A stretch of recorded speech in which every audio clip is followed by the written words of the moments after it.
They followed me all of my life. Now I know why.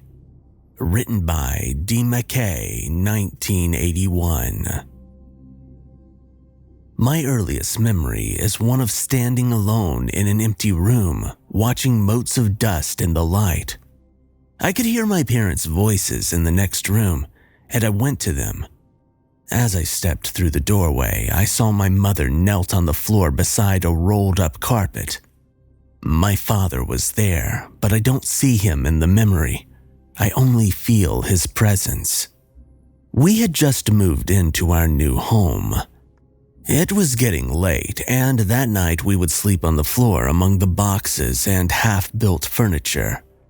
There's a strange undercurrent to these images, a sensation of being placed.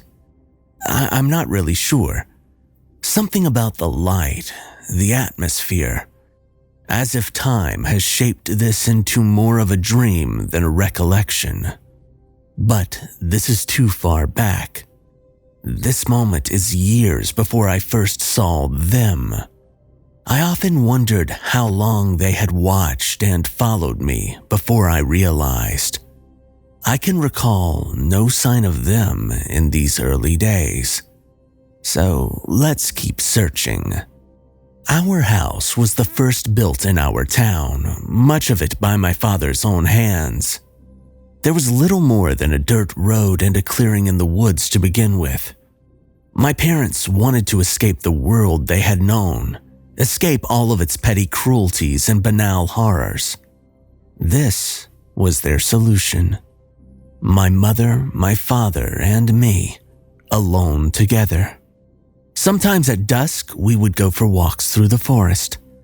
My father would lift me up onto his shoulders to look out across the fields, showing me where the next houses would be built.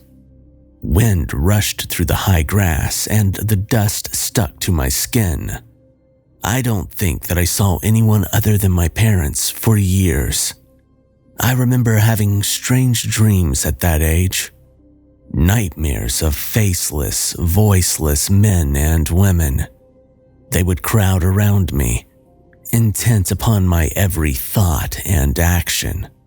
Always there, yet always out of reach.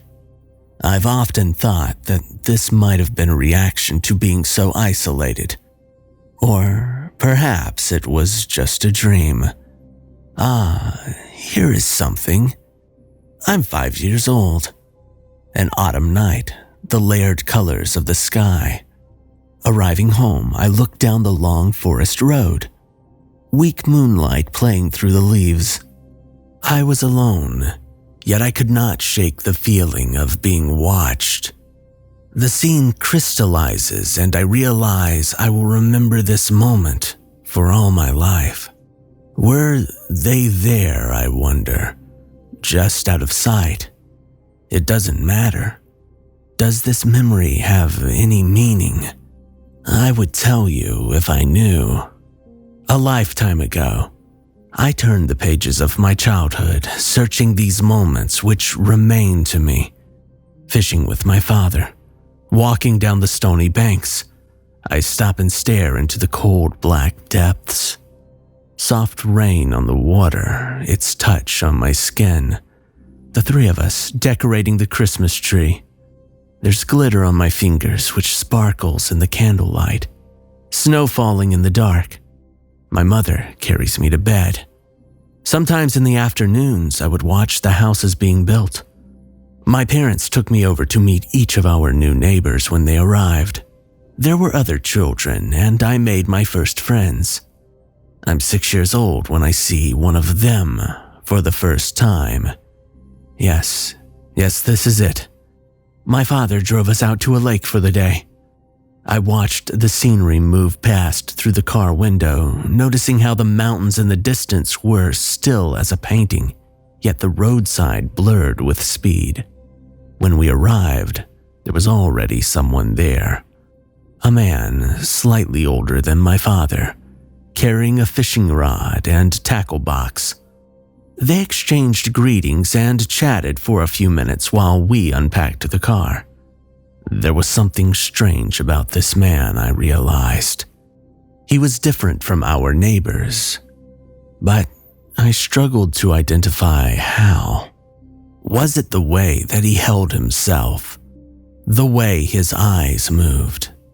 It was almost as if I could feel him there, the weight of his imprint on the world. He moved and spoke so slowly, like someone underwater. He was talking to my father, but I knew that he was observing me. My parents did not seem to notice anything unusual, and I never saw him again. Why these memories? Why have these survived while others have vanished? If only I understood it. I wonder where these moments go. Are the times we forget lost forever? And if we could regain them, would they change us? Who would we be then? When I was still very young, my mother would sing to me at night. Have I told you this already? No, I don't think so. Not this. It was always the same song. The first line was, "Stars shining bright above you." I've heard many artists perform it since, but it's never quite the same. She had a beautiful voice, my mother. Many people have told me that she could have been a singer, but couldn't bear being up on the stage. She loved music in the same way my father loved reading. Our spare room and attic were filled with old records and books, shelf after shelf. And when the shelves were full, they began forming stacks on the floor. He loved to read, and to read to me. She loved to sing, and sing to me. If I could return to any time in my life, it would be there. Back on the floor among my father's books, to the sound of my mother's music. And on I went, growing up. I'm 7 years old, and I see them for a second time. Our town had been changing. New families moving in, new buildings springing up. Some of our relatives had settled nearby. The school was finally completed, and I attended my first class. In one of those early lessons, 2 strangers visited. They spoke to the teacher, then sat at the back for the rest of the lesson. Slow voices, slow movements. They were different. I knew it even if no one else seemed to. They were not like the rest of us. The pair tried to hide it, but they were watching me. Even with my back to them, I could tell. I could feel their movements, feel their weight in the world. I did not see them again for over a year. The town continued to develop. That spring, my father helped build a library next to our school. I had an early love of reading. Novels, magazines, dictionaries, guidebooks, anything I could get my eyes on. There is nothing quite like the excitement of a new book. Where will those pages take me? Who will I be by the end? What new thoughts will I carry with me? I'm 8 years old. There's a place I play football with my friends where no one can see us. A secluded spot among the trees, our own secret world. Beams of sunlight filtered down through the branches into the shallow stream. Long summer days. We ate raspberries from the bushes after washing them in the water. One morning, I'm walking to school in a heavy rain. I take a different route than usual, cutting through the forest. I find an animal skull in the dirt, partially buried. The water is washing the white bone clean. I leave it and I run the rest of the way, but the image never leaves me. I woke in the night and I could not get back to sleep. I was worried about forgetting. I had convinced myself that you change with every moment that passes. So if you forget something, then you are losing a part of who you are. We all forget things, don't we? You change with every second that passes. Memories make you who you are, and yet we lose them. It filled me with a type of fear that I did not understand. I don't think that it ever really went away. I see them again, a different pair this time. They watched the school playground from the roadside. They were standing in front of a vehicle, making a show of talking about the engine, but I knew that it was only an act. No matter what they were saying or what they were doing, I knew their focus was truly on me. I could feel the way they sat in the world, as if they were not truly a part of it. A friend called my name and I turned to answer them. When I looked back, the pair had gone. They had vanished in an instant. I looked up and down the road, but there was no sign of them. It was impossible. At age 9, I closed my eyes tight on Christmas Eve and tried to make time go faster. I knew it wouldn't work, but I tried anyway. That year, all the children in school were taken to our town's new doctor. Just a checkup, we were told, nothing to worry about. The physician was a young woman who was kind and gentle, but had very cold hands. One of them came in during my visit. A middle-aged man in plain clothes, quiet and slow. I was immediately afraid and tried not to show it. He whispered briefly to the doctor, then sat in the corner, watching and listening as she examined me. He spoke only once to ask how I was feeling. "I'm okay," I replied in a tiny voice, trying not to meet his eyes. Afterwards, I asked the other children about their visits, but they had only seen the doctor. I didn't tell my parents about this, and I don't know why. I'm 10 years old. It was a cold spring morning, frost on the grass. I sat on our balcony, legs over the edge, dropping things down to the ground. Rolled up paper, stones, scissors. I feel there's something strange about the world that only I can see. Maybe we all do. I don't know. There is so much I don't know, and I fear that I never will. I never discussed this with anyone. Many memories of school, loose yet interconnected in 1,000 ways. Images of friends, teachers, seasons, classes, sports. My parents are the threads which weave through it all, holding us together. The doctor visits continue every 6 months or so. One of them was always there. Sometimes they would just watch and make notes, pens dragging slowly on the paper. Sometimes they had me answer questions by writing them down or typing them on a computer. The questions were strange, simple, yet oddly structured. Time. I remember getting up early to read before school. I took after my father in that way, not music like my mother.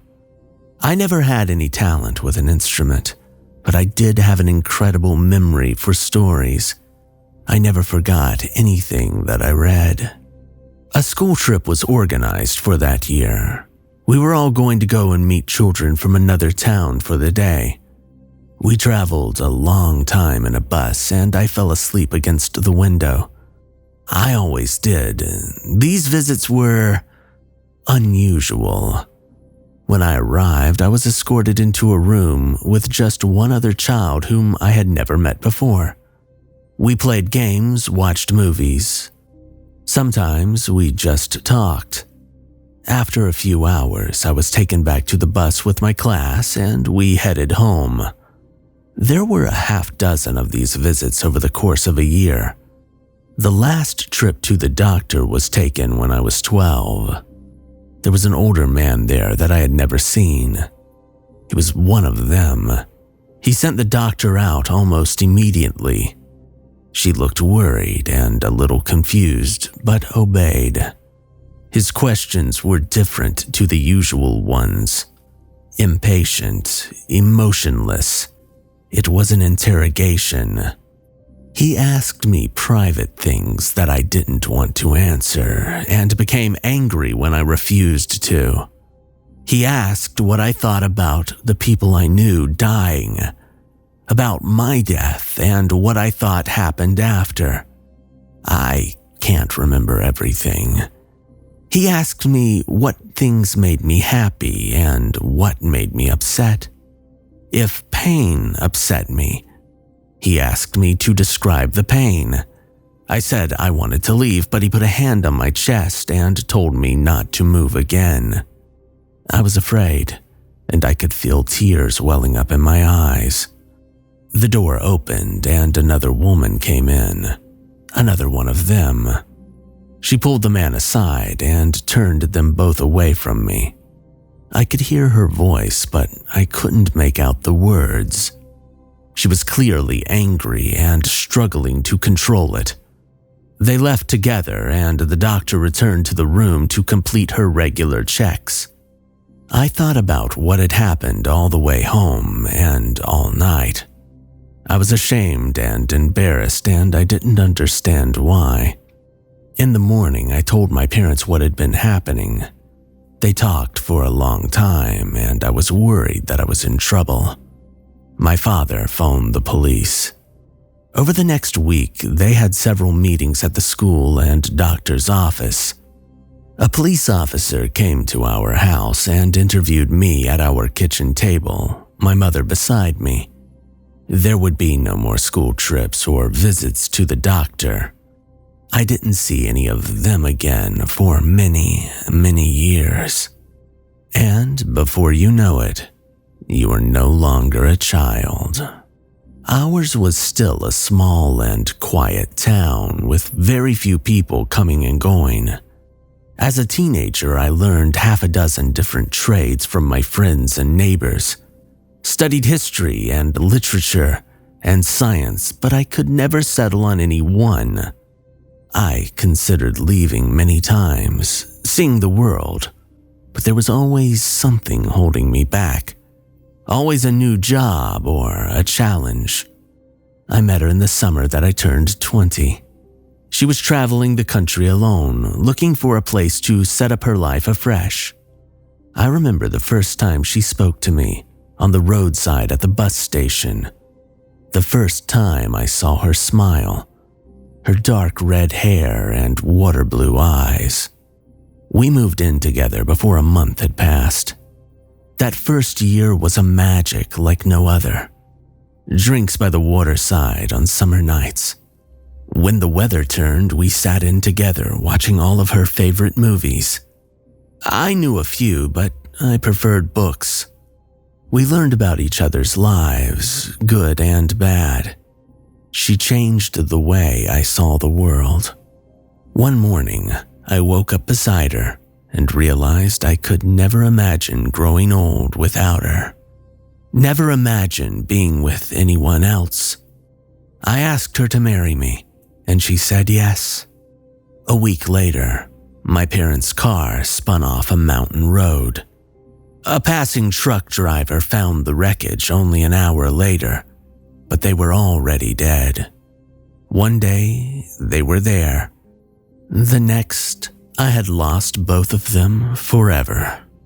I think of that day often, how I went about my afternoon as normal, no idea that my parents had gone from my life. They left me everything they owned. My mother's records, my father's books, our old home. They never got to see me married. Every day I felt a little less knowing they were gone. Suddenly, every room had an empty space where I thought they should be. Every thought had a pause where I wondered what my father would say, or what my mother would think. I wish they were here. I'm 24 years old when my wife tells me she's pregnant. In late summer, we had a son. The first night home, he slept on my chest while my wife rested. He looked up at me whenever he woke. We named him after my father. One day I was carrying our infant son upstairs when I heard a smash. That was how it began. My wife's coffee had started to slip onto the floor, and she looked at her shaking hand in surprise, as if it were someone else's. Then, the cup slipped from her fingers and shattered on the floor. Her hand didn't stop shaking. Not after we cleaned up, not after we took her to the doctor that night, not the next morning in the hospital. She had a terrible headache, she said. In just a week, she wasted before my eyes. Fatigue, confusion, anxiety. It seemed like the harder I tried to keep her, the faster she faded. Trying to hold on to our lives was like grasping smoke. Shouldn't I be able to do something? I thought. I was her husband, wasn't I? But I didn't know what to do other than be there, quiet and helpless. At age 25, I closed my eyes tight on Christmas Eve and tried to make it stop. I knew it wouldn't work, but I tried anyway. She died on December 28th at 4:04 a.m. I sat beside her on that last night, reading the book of her favorite film. I couldn't escape the thought that we had been cheated of our future together, the three of us. Our son was only 1 year old. Fairness, I have realized, is just a pretty lie. I loved her. I love her. But the world doesn't stop for anyone. I've done my best to raise our boy. I take him fishing. We put up the Christmas tree together. We listen to old records and I read to him every night. We play football beside the shallow stream and I tell him that I love him so often that it has begun to annoy him. I can't help myself. I show him pictures of his mother, my wife, and talk of her as often as I can manage. I don't know if this is the right thing to do for him or for me. I can't help that either. I spend as much of our time as possible with friends and family. It hurts me to think of the things that he is missing that I can never provide. It is a small relief that he is so good at making friends, so much better with people than I ever was. I cook for us, although I'm terrible at it. He tells me that I'm getting better, and we both laugh because we know it isn't true. Breakfast is fine. I can do breakfast. I worry about him and wonder about every little thing I do affecting who he will be. I hope I am never a burden to him. I hope he is happy. Yesterday, I took him to the park and watched him play in the sun. I sat on a bench feeling very old for my age. The last few days, I've not been myself. Fatigued, confused, anxious. I've strange, empty dreams of open plains and deserted streets. I wake up clear-headed and then gradually become more confused as the day goes on. Perhaps it's just a side effect of the stresses I've been through. Perhaps it's nothing at all. I've made an appointment with my doctor to be safe. The thought that I won't be able to look after my boy is the thing which truly terrifies me. But I cannot pretend there is nothing wrong. He asked me to read to him last night, and I couldn't remember the book he chose. I had forgotten a story. This morning, I dropped my son off at school and went to my appointment. As I stepped into the office, I realized the woman at the desk was not my doctor. "Do you recognize me?" she asked. I did. She hadn't aged a day in 20 years. Not since she burst into the same room and ended my interrogation. "Please have a seat." Her voice was slow and calm, a faint smile on her lips. I allowed the door to click shut behind me, but remained standing. "I have some explaining to do," she continued. "This is going to be very hard for you to accept, I think. I could have told her to stop, that I didn't want to hear it. I could have turned and left and never come back. I thought about it. Of course I did. But after all this time, I wanted to know the truth. "I am part of a project," she said. "A huge endeavor which we began over a decade ago. A dozen teams of us from all over the world. Millions of dollars from thousands of investors. The goal was to create an artificial intelligence inside a safe, tailored simulation. In a virtual world as close to real life as possible.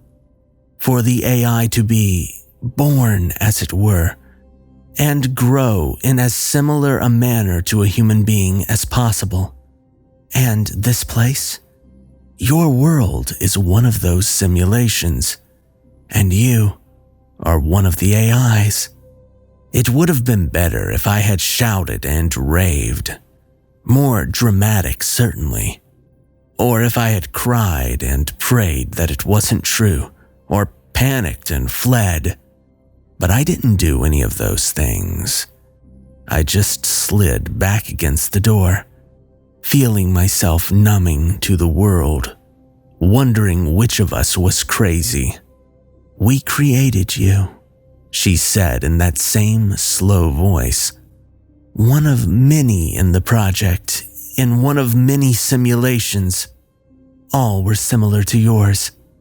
All based on a real-world place, or as close to it as we could make them. In your time, it has been almost 30 years since you were born. In my time, only 9 since the simulation was launched. But I have been with you every step of the way. I have argued to tell you the truth on many occasions. I felt that we owed you that. And now the time has finally come to do so." "I don't believe you," I replied. Not much of a response, I know, but I couldn't find any other words. "Yes, I understand, and why would you? We had thought about this. Give me a few minutes of your time, that's all that I ask. I hope this will be enough to convince you. Please, come with me." She rose and opened the rear door, gesturing for me to join her. I must have looked like a drunk as I followed, confused and stumbling over my feet. She took me down several flights of stairs, then through a half-dozen locked doors. I had no idea these basements existed. Who had built them? I had been here when the place was constructed, and I never saw any indication of this. How had it been done in secret? As we passed through each, the feel of the rooms began to change. The air grew heavier. Everything from my words to my movements seemed slower. We stepped through a final door and into a featureless matte white room. "This is where we enter the simulation," she said. I turned to face her and she directed my gaze upwards. The ceiling was partially transparent and above me in all directions.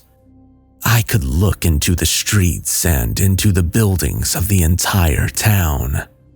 "We can enter and exit at any point we wish from here, or we can simply view."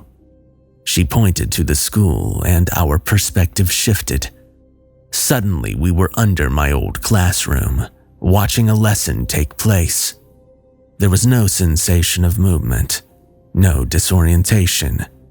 We simply shifted over a mile in an instant. As I walked across the blank floor, looking up at the world that I had known all of my life, she told me things she had seen when watching me. Moments from my childhood no one could have known. Things that I had said and done in empty rooms. How do I describe it? I don't think I can. If there are words for these feelings, then I don't know them. Witnessing in a moment the hollowing of everything you ever were or will be. "So, how did we end up here?" she asked. "Let me tell you. Your world rapidly became so complex, we could no longer make the changes as we did when you were new. Most people never comprehend the level of basic interconnectedness in their day-to-day lives. The depth of data required for something as simple as a gust of wind through the grass or dust on your hands. Every point of this world is interdependent on every other part. So, any form of manual alteration was wildly unpredictable and exceedingly dangerous for the whole. We could, however, still enter the simulation as visitors. We could safely interact with and observe you that way. That is how and why we come here. We had returned to the doctor's office where she offered me a drink of water. But it wasn't really water, was it? It was just a simulation, and so was I. If this is true, if my entire life is just your creation, did I ever have any choice in any of it? Any of my life? Yes, of course, absolutely. Please don't believe otherwise. All of your choices were your own. Every one from what you cooked for dinner to the woman you married. Certain parts of your life were curated, for want of a better word, but we had no choice. There had to be certain markers, guideposts, to prevent potentially catastrophic deviations. To be truly alive, there had to be a degree of freedom to your consciousness. Of course there did. But we couldn't allow you to run completely wild. In truth, we've done very little. Almost everything you experienced was generated by the natural interactions of the simulation itself. They couldn't allow it, she had said. Such a casual dismissal of free will.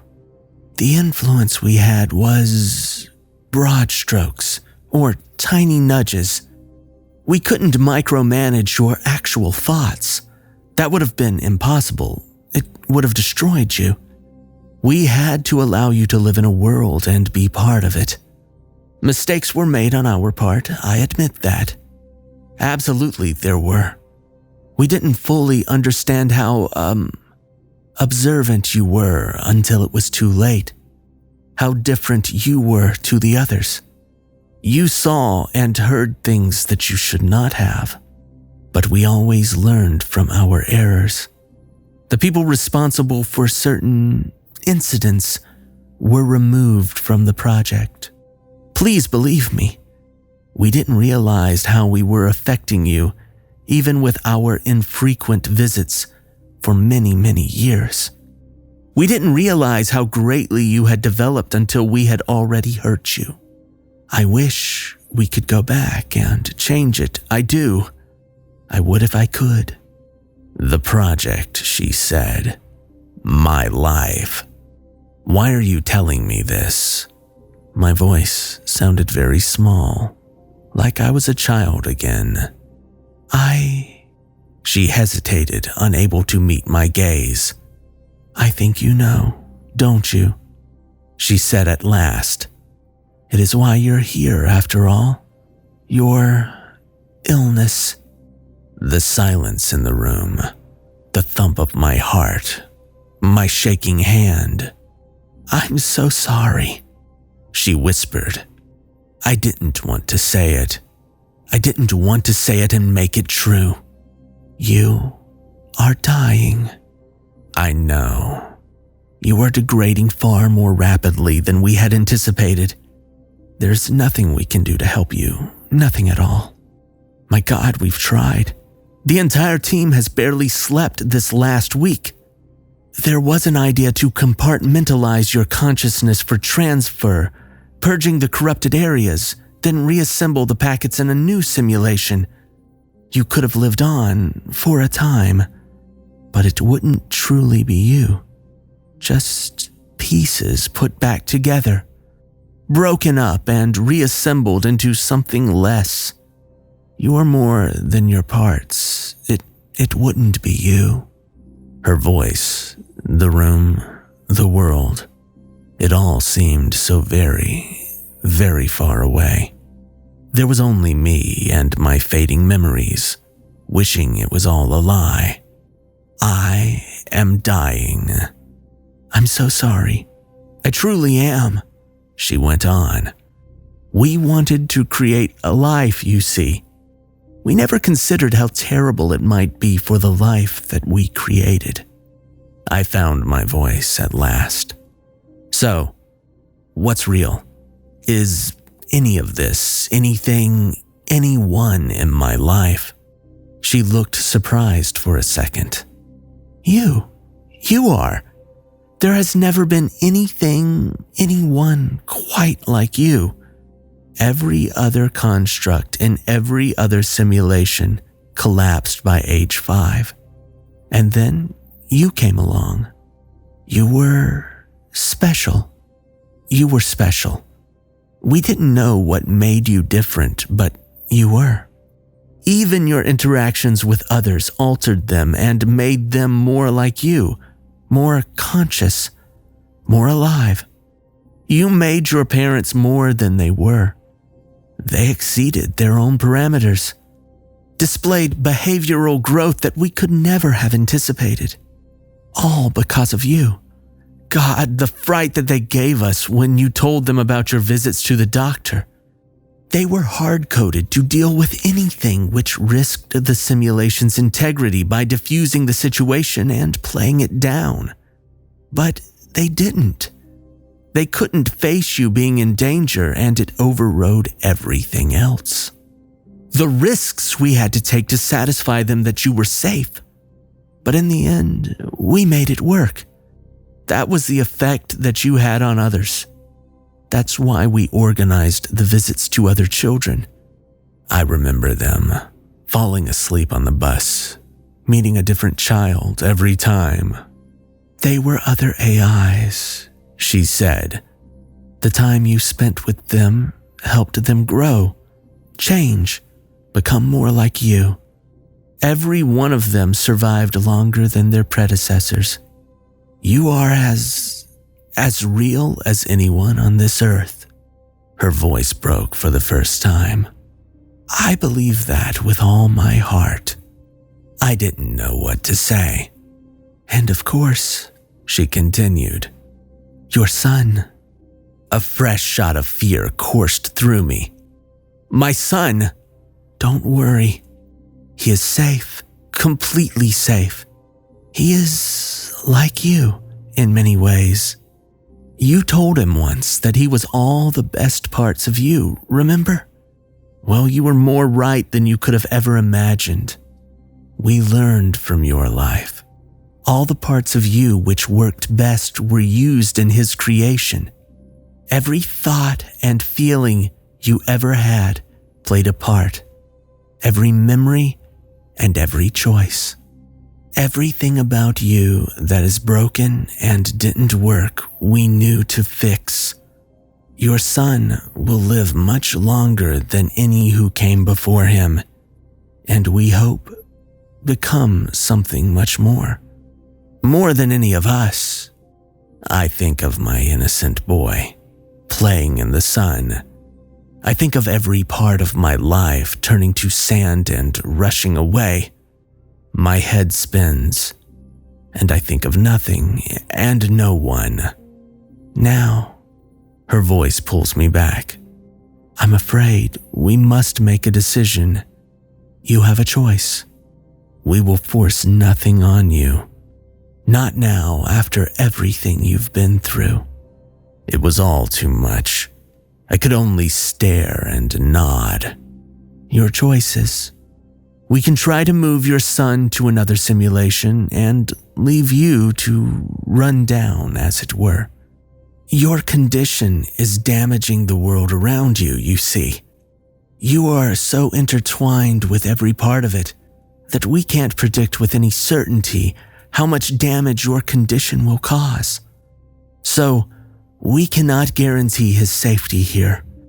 Unfortunately, we cannot guarantee his safety in any form of transfer either.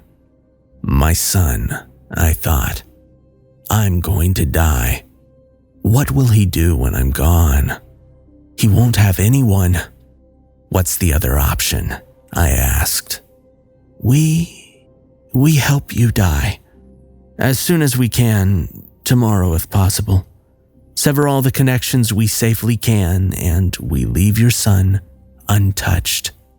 So, I had to choose. Before she left, she asked me to tell my story in my own words. Everything that I could still remember if I was willing. So here I am, writing down the pieces of time which make me. It's becoming harder. I'm struggling to find the right words, and my hands are shaking, and I have a terrible, terrible headache. I couldn't sleep last night, of course. I sat by my son's bed and fought the urge to wake him. What would I say? How would it help? I thought about the books I have read. Those stories will still exist, of course. They will remain after I'm gone, but my reading of them will be lost. What I thought, how I felt as I read them, everything that it was. I thought about you, the people who might eventually read this. I wonder how close my world really was to yours. I wondered, is your life like mine? I thought that everyone who lives has the same fate. All that separates us is time. I think of my boy growing up and having a life of his own, and it's tearing me apart. I want him to, of course I do. I want him to be happy more than anything. I just don't want to miss it. I don't want to go. My memories are slipping away. Even the ones I've written down here are harder to recall than they were. I'm losing my wife again, her red hair and blue eyes. Losing my son, my parents. I don't want to forget them. I don't want to lose them. If memories make you who you are, then I'm vanishing. The morning comes, and I'm 30 years old today. I'll make my son breakfast and I'll walk him to school. I don't want him to know anything's wrong. I think it will be better this way. I don't know. There is no good decision. The woman told me that it will be just like going to sleep. She'll drive me out into the mountains. I'll watch the scenery like I did when I was a boy. I made only one request. I asked if I could hear my mother singing like she did when I was a child. I would like to hear that song one last time, the way that she sang it.